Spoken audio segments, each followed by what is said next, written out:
Hey everybody, I'm Lindsay Labonte, and you are listening to another episode of Real People Real Estate, where we sit down with people right here in Western Massachusetts to bring awareness to people doing awesome things in anything real estate related.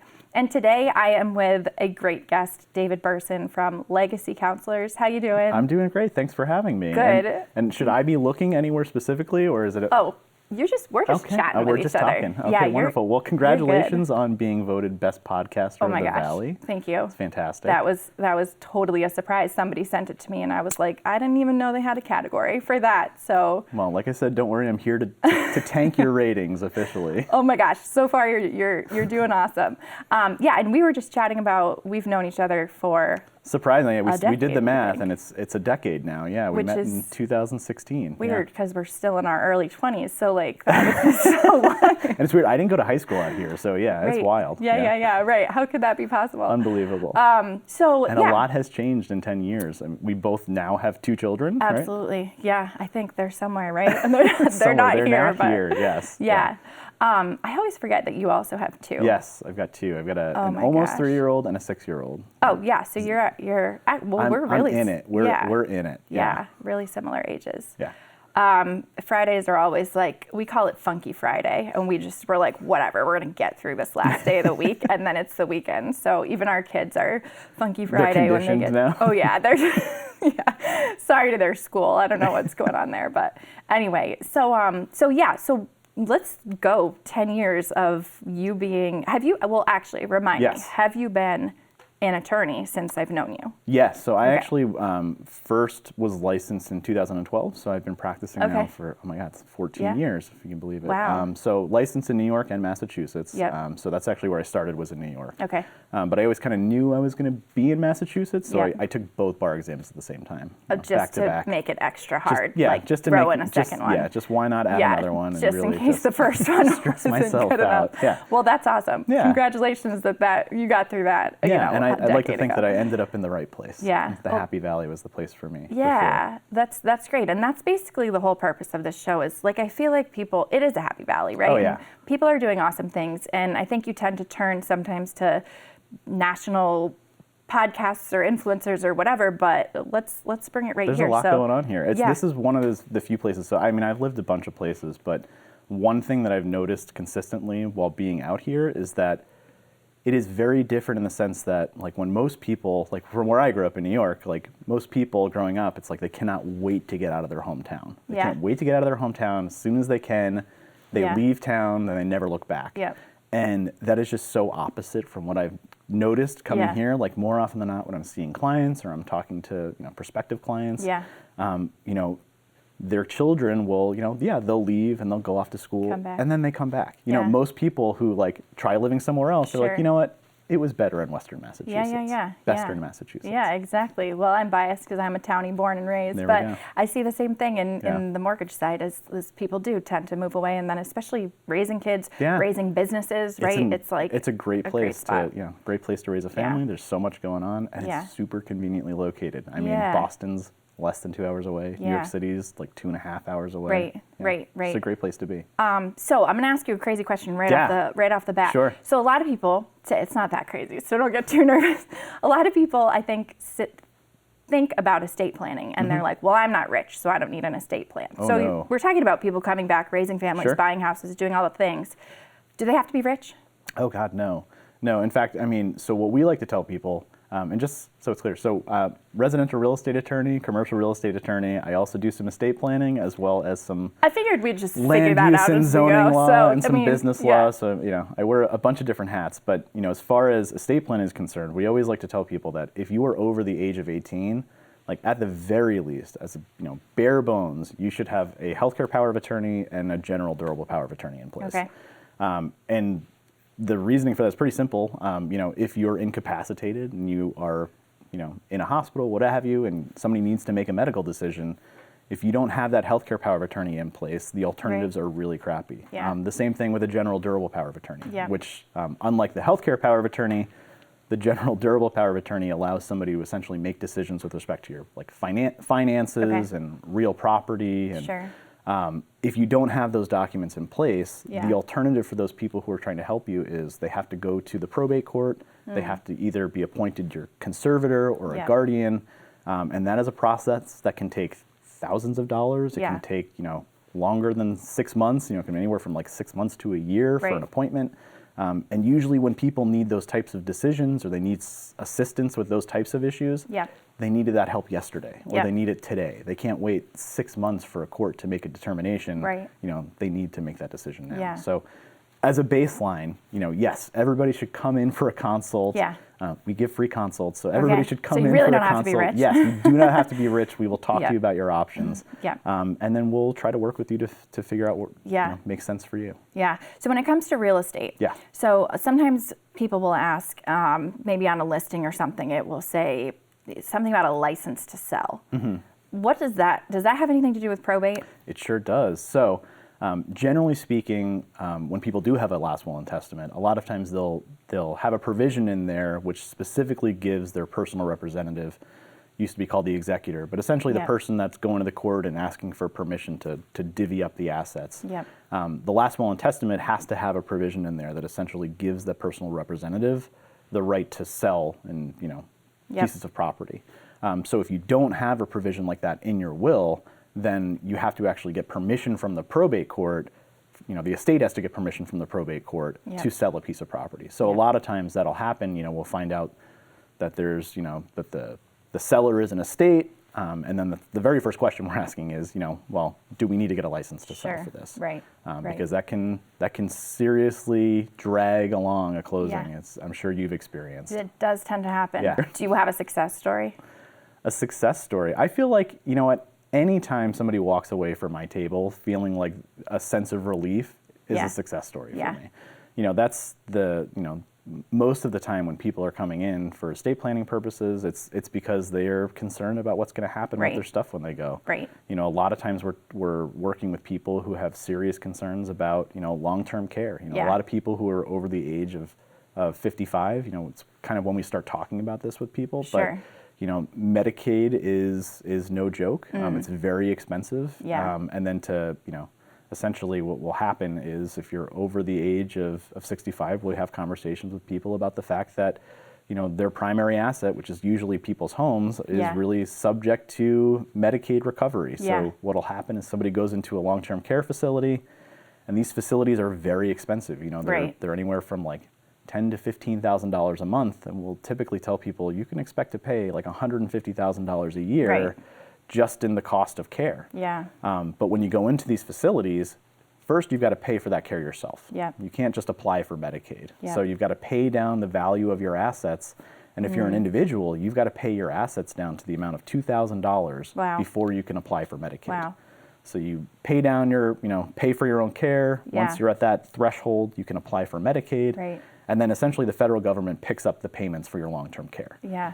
But they're keeping track. Yeah, They yeah. don't just pay this for you for free. They're keeping And track. your real estate counts within that. It does, as far asset. as the asset allocation. Yeah. And depending upon whether you're married or not, you've got a healthy spouse, Mm-hmm. they may or may not require you to sell the home. So for instance, if you're an individual, there's nobody else living in that property. Sure. There is a good chance Medicaid's going to require you to sell that, that Yeah. asset and Wow. use those proceeds to pay for your care before you can, Yeah. apply for Medicaid. And if Yeah. you are married and you've got a healthy spouse living in that home, they won't count that against you. Yep. But what they'll do is they'll still keep track of how much they're spending for your care. And then when you pass away, there's an automatic lien essentially filed against the estate. Right. And then they, can recover what they've paid against your Yeah. home. And you can imagine for $150,000 a year, Yeah. it doesn't take all that long for Medicaid effectively to Right. have earned Right. the value of your home and Yeah, care. absolutely. I'm glad you brought that up because that's actually a trend that I'm kind of seeing. We were talking about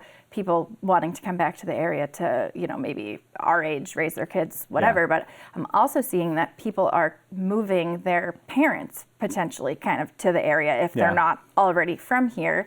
And a lot of times that comes with structuring the deed and the mortgage in such a way that there won't be potentially Medicare or Medicaid implications. Yeah, so there's Yeah. usually two ways that we will attempt to protect a home when it comes to Medicaid, because and I didn't even mention this, but when you apply for Medicaid, at that time, they actually do what's called a 5-year look-back period. Okay. So you finally pay down your assets below that $2,000 limit, and you're applying for Medicaid.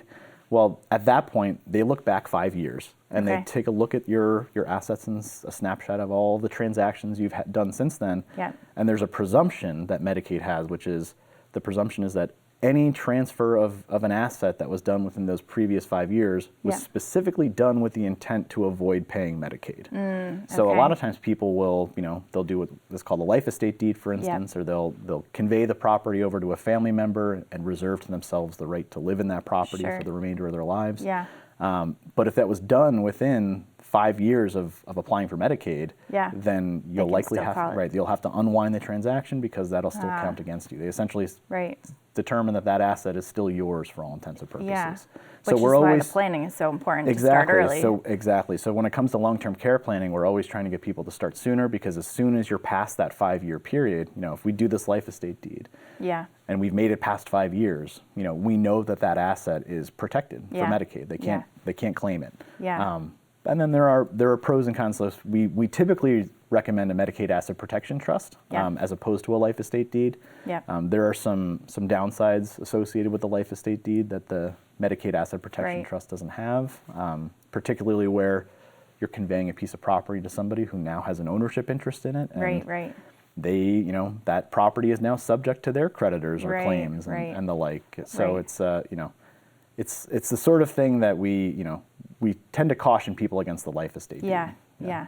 Well, and I think just back to do you have to be rich to start a plan? No. No. In fact, people probably don't think about it until it's hopefully not too late isn't the right word, but until you're later on and kind of more facing those decisions sooner. Yeah, and if you don't have a last will and testament in place, and the whole idea behind the last will and testament is you're giving the court instructions as to how you would like your assets to be divided when you pass away. And if you don't have something like that in place, the court's just going to, essentially utilize the statutory requirements, which are, often not what people would actually like to have done with their assets. Yeah. So if you, with your real estate, with your estate planning and residential, or actually I guess commercial it would apply to too, experience, when you meet with people, if someone comes to you at first with, say they want to buy a new property, whatever it is, what do you think everybody really should be doing at that point to kind of protect themselves and at least get the ball rolling in the right direction? Because I think people are so focused on, I'm a home buyer, I have this house I want to buy, I have to close in 30 days, and it's like blinders. Tunnel vision. But there's all this other stuff to be thinking about. Yeah, I mean, I think that we need to be looking at, and I think you probably see a lot of this. People a lot of times will go into these homes and they'll bite off more than they can chew. There's a lot more to the home buying process than a lot of people realize in terms of the, not just the home itself and what's required and the overall maintenance of it, but what is, this, whether I can afford this mortgage. I'm sure that's something you see all the time. Absolutely. And people bite off more than they can chew.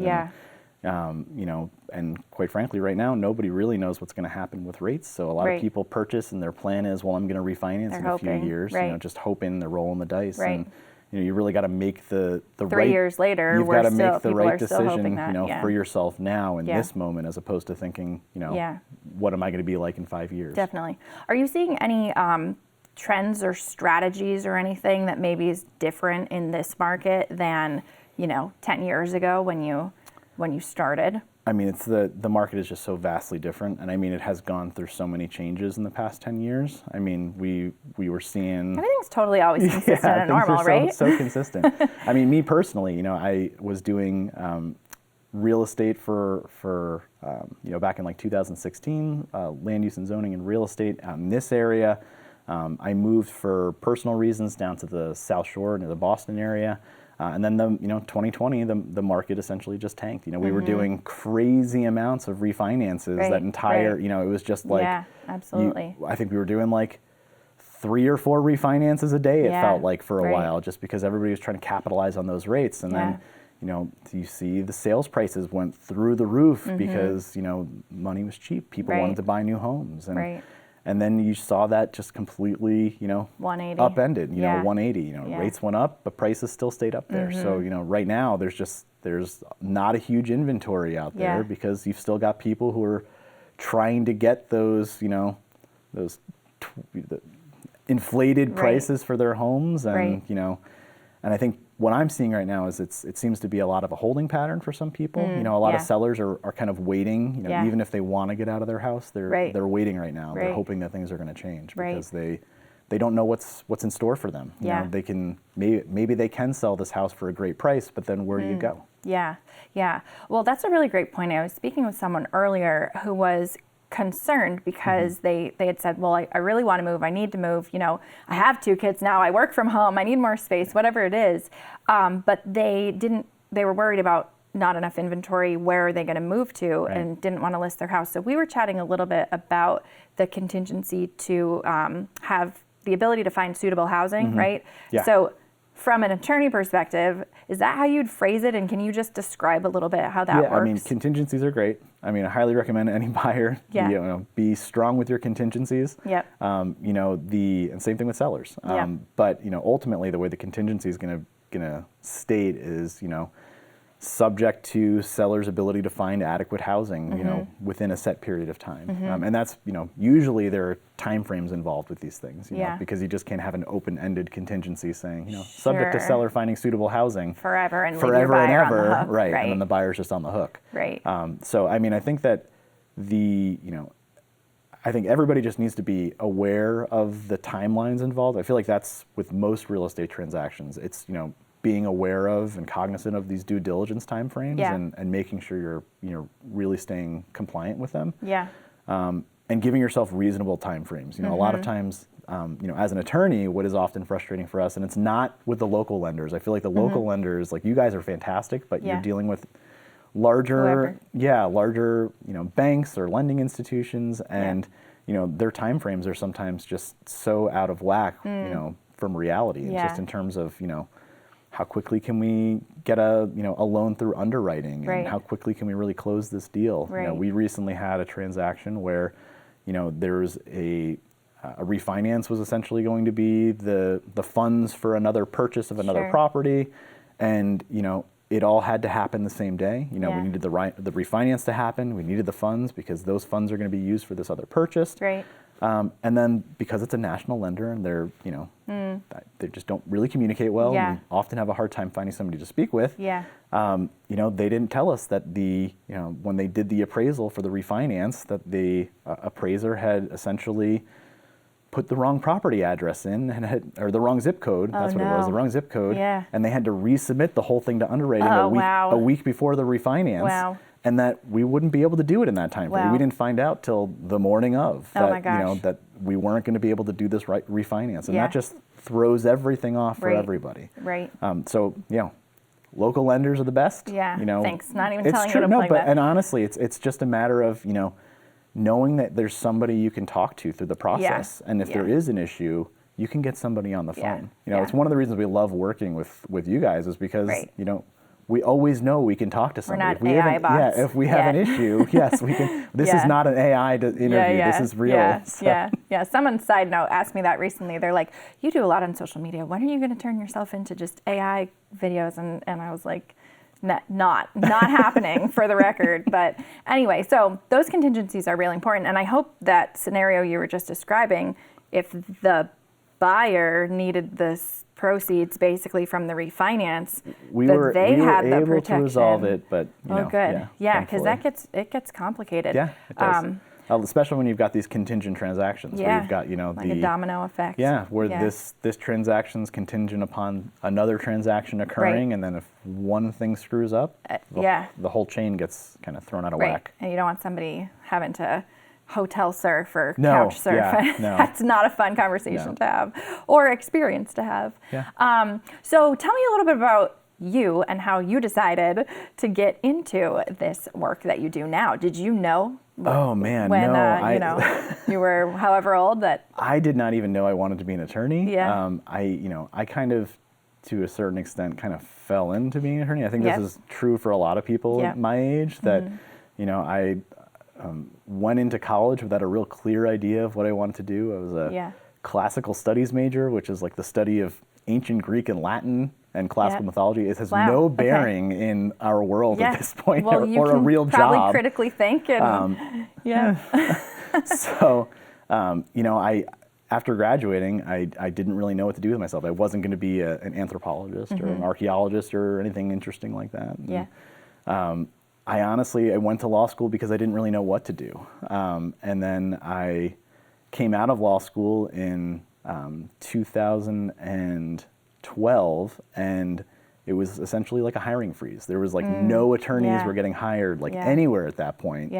And did you have a specialty at that point? Like, so I was actually real estate, was that your track? No, I was actually doing a lot of intellectual property at that point. Okay, well, so that like kind of copyrights makes and trademarks sense-ish with the and I was undergrad. interning for a private media corporation in New York City while I was in law school, and they had offered me a job with I was working closely with the general counsel, and she'd offered me a job, but at the same time she offered me a job as her assistant general counsel, she was like, but don't take this job. She's like, I'm offering you this job because I could really use your help and I'd love you to work here, but you should find a different job. And she was the one who recommended and suggested that I actually consider going into the DA's office and finding a job as a prosecutor, if only because it gives you fantastic courtroom experience you can't get anywhere else. So I did that. I ended up getting a job in the Sullivan County, New York DA's office, which I did for about 3 years. So I was a criminal prosecutor for 3 years and found that it was not for me. I think that there's a lot of people who have a lot of energy for that type of law.